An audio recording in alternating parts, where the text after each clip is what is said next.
सूर्या भगवान और ब्राह्मण की कथा। एक गांव था। उस गांव में एक ब्राह्मण और ब्राह्मणी रहा करते थे। ब्राह्मण देव बहुत कोढ़िया था। वो काम करना नहीं चाहते थे। वो बस सूर्या भगवान को पूजा करता और जाकर घर के अंदर सो जाता। ब्राह्मणी कहती कि हे ब्राह्मण देव, अगर आप बाहर नहीं जाएंगे तो काम कैसे करेंगे और हम लोग का भोजन कहाँ से आएगा। आप बाहर निकलेंगे तभी तो काम मिलेगा, तभी तो आप काम करेंगे, तभी तो हम लोग का पेट भरेगा। आप बाहर नहीं निकलेंगे तो काम कहाँ से मिलेगा। आप जाइए बाहर, कुछ काम ढूंढ कर लीजिएगा। ब्राह्मणी ब्राह्मण को कहते कहते थक गई थी। एक दिन उनकी बहुत मन में दुख था। वो कहती है कि हे ब्राह्मण देव, अगर आप कोई काम नहीं करेंगे, आप काम नहीं करना चाहते हैं तो एक काम कीजिए। जो तालाब में आप रोज जाकर स्नान करते हैं, सूर्य भगवान को अर्घ देते हैं, चलिए हम दोनों चलकर उसी तालाब में अपना प्राण त्याग देते हैं।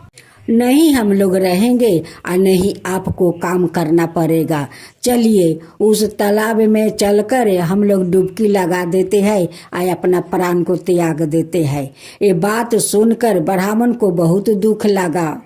बस ब्राह्मण देव उठे, कमंडल लिया, एक पोटली लिया और अपना मुंह ढाक कर वो निकल पड़े। अब गांव को लोग देख कर कहने लगे कि देखो देखो ब्राह्मण देव अपना मुंह ढाक कर ना जाने कहाँ जा रहे हैं। ब्राह्मण देव को गांव वालों से बहुत शर्मिंदा होना पड़ा। वो अपना मुंह ढाक कर वो सीधे जंगल के तरफ चल पड़े। जात जात देखा एक छोटा सा तालाब है, एक पीपल का पेड़ है। वो वृक्ष वो सूख गया था, तालाब में थोड़ा सा जल था। ब्राह्मण देव उसी पीपल का पेड़ के पास जाकर रहने लगे और उसी तालाब से कमंडल में जल लिया कर वो सूर्य भगवान को जल का अर्घ देने लगे। वो जल वहाँ से पीपल का वो शिखर से होकर उस तालाब में जाता है। जैसे जैसे ब्राह्मण देव वो सूर्य भगवान को जल को अर्घ देते थे, वैसे वैसे पीपल का पेड़ हरा होते जाते थे। देखते देखते पीपल का पेड़ तो हरा भरा हो गया, तालाब जल से भर गया, पानी एकदम पुलिसकार हो गया। उसमें सूर्य भगवान को छवि देखने लगा। सूर्य भगवान को उस ब्राह्मण का श्रद्धा भक्ति देख कर सूर्य भगवान को उन पर दया आता है। सूर्य भगवान कहते हैं कि हे ब्राह्मण देव, मैं तुम पर बहुत प्रसन्न हूँ, तुम कुछ वरदान मुझसे मांग लो। जब ब्राह्मण इधर उधर देखते हैं तो कोई आदमी नहीं दिखाई देता है। ब्राह्मण देव कहते हैं कि ये आवाज कहाँ से आ रहा है, कोई तो यहाँ पर है नहीं, यहाँ पर एक पाखी पंछी नहीं है, ये आवाज कहाँ से आता है। इस आवाज को सुन सुन कर ब्राह्मण देव को अंदर में डर समा गया। ओ तब ब्राह्मण देव सुन सुन कर सुखाने लगे। कहते हैं कि इस पीपल का वृक्ष में लगता है कोई भूत पिशाच है, वो ही बोल रहा है। एक दिन ब्राह्मणी को मन नहीं माना।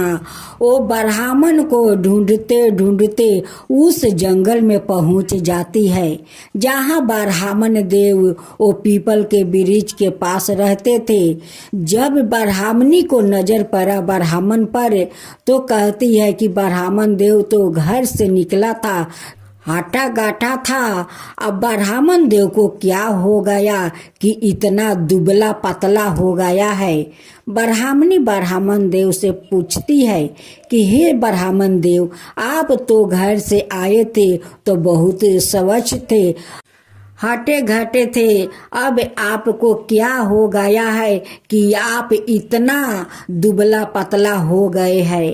ब्राह्मण देव कहते हैं कि क्या कहूँ ब्राह्मणी, जब मैं इस तालाब में स्नान करता हूँ, सूर्य भगवान को अर्घ देता हूँ, तभी आवाज आता है कि हे ब्राह्मण देव, मैं तुम्हारा श्रद्धा भक्ति देखकर मैं बहुत प्रसन्न हूँ। तुम मुझसे कोई वरदान मांग लो। यही बात रोज सुनता हूँ, यही बात को सुन सुन कर मैं इतना दुबला पतला हो गया हूँ। लगता है कि इस पीपल का वृक्ष में कोई भूत पिचास है, वही ये बात बोल रहा है। ब्राह्मणी तो बहुत चालाक थी, वो झट देखकर समझ जाती है कि ये तो कोई भूत पिचास नहीं है, ये तो साक्षात सूर्य भगवान उन्हें वरदान देने को कह रहे हैं। ब्राह्मणी कहती है कि हे ब्राह्मण देव, वो कोई भूत पिचास नहीं है, वो तो साक्षात सूर्य भगवान है, जो कि आपका श्रद्धा भक्ति देखकर आपको कुछ देना चाहते हैं, तो आप क्यों नहीं मांग लेते हैं। ब्राह्मण देव कहते हैं कि हे ब्राह्मणी, मुझे तो कुछ मांगना आता नहीं है, मैं कैसे मांग लूं। ब्राह्मणी ब्राह्मण देव से कहती है कि जब आप काल सूर्य देव को अर्घ देंगे और जब ये आवाज आएंगे तो सूर्य देव से यही कहना कि हे सूर्य भगवान, अगर आप मुझ पर प्रसन्न है तो मुझे 9 खंड का महल दीजिए। महल के अंदर सोने के पालना, पलने में परपोता, दास दासियों, धन दौलत। जब मैं महल में जाऊं तो दास दासियों को, परपोता को सोने का पलना झूलाते देखूं। जब सुबह हुआ तो ब्राह्मण देव तालाब में स्नान किया। सूर्य भगवान को अर्घ देते समय सूर्य भगवान से कहते हैं कि हे सूर्य भगवान, अगर आप मुझ पर प्रसन्न है तो मुझे 9 खंड का महल दीजिए। महल के अंदर सोने के पालना, पलने में परपोता, दास दासियों, और जब मैं महल में जाऊं तो दास दासियों को सोने का पालना मैं झूलाता देखूं। तब सूर्य देव कहते हैं कि हे ब्राह्मण देव, आप तो देखने में भोले भाले लगते हैं, बड़े सीधे साधे लगते हैं, लेकिन आप तो एक बार में सब कुछ मांग लिया। सूर्य भगवान कहते हैं कि ठीक है ब्राह्मण देव, जो आप मांगा है वो सब कुछ आपको मिल जाएगा। कहकर सूर्य भगवान अंतर ध्यान हो गए। जब ब्राह्मण देव अपना घर लौटते हैं तो जाकर देखते हैं कि झोपड़ी के जगह तो इतना बड़ा 9 खंड का महल है। अब तो ब्राह्मण देव पहचान नहीं पाते हैं।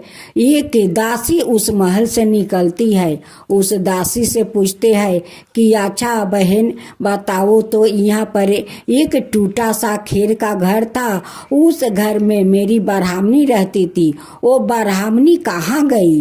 वो दासी कहती है कि मुझे पता नहीं।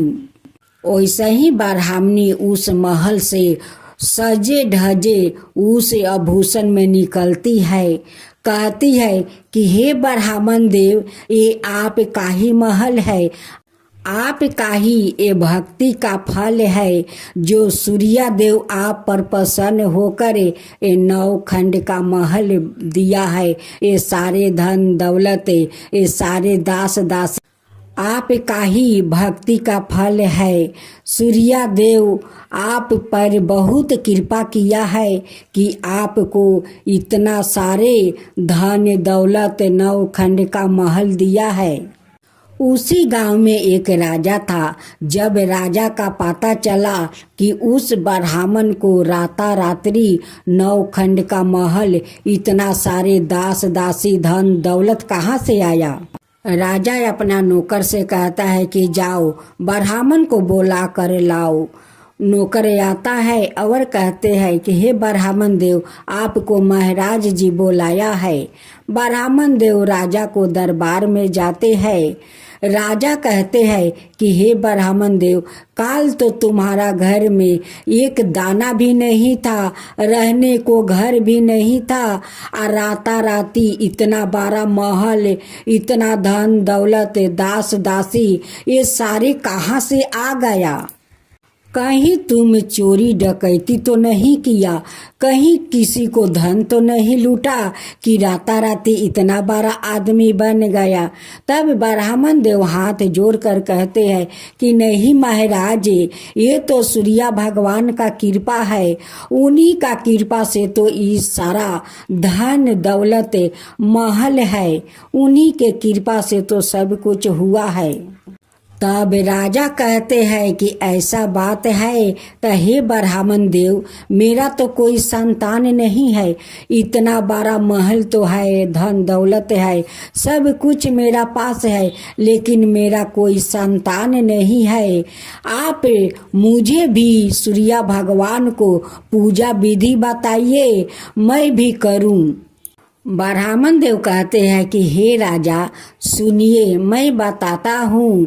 आप रविवार के दिन उठ कर सुबह स्नान कीजिए, सूर्य भगवान को अर्घ दीजिए, उन्हें भोग लगाइए, एक समय आप भोजन कीजिए। आप पर सूर्य भगवान जरूर कृपा करेंगे, आपका महल में बच्चों को किलकारी जरूर गूंजेगा। उस राजा ने ब्राह्मण को कहे अनुसार ओ रविवार का श्रद्धा भक्ति से सूर्य भगवान को पूजा किया। कुछ दिन के बाद रानी गर्भवती हो जाती है। जब 9 महीना पूरा हो गया तो रानी खूब सुंदर एक पुत्र को जन्म देती है। अब तो राजा का महल में खुशी का ठिकाना नहीं है, बहुत सारा बधाइयाँ बाजने लगे, राजा बहुत सारा दान करने लगे। उस राजा ने सारे गांव में ढिढोरा पिटवा दिया कि आज से रविवार के दिन सभी ने स्त्री पुरुष सूर्य भगवान को श्रद्धा भक्ति से पूजा करे, सूर्य भगवान सभी को खुशियाँ भर देंगे। उस दिन से सारे गांव वालों हर रविवार को व्रत करने लगा। तो हे सूर्य भगवान, आप जैसे उस ब्राह्मण को धन दिया वैसे ही सबको देना। जो कहानी कहे, हुंकार भरे, जो सुने, उन सब के ऊपर कृपा करना। हे सूर्य भगवान, सबके ऊपर कृपा करना। सूर्य भगवान की जय हो, सूर्य भगवान की जय हो।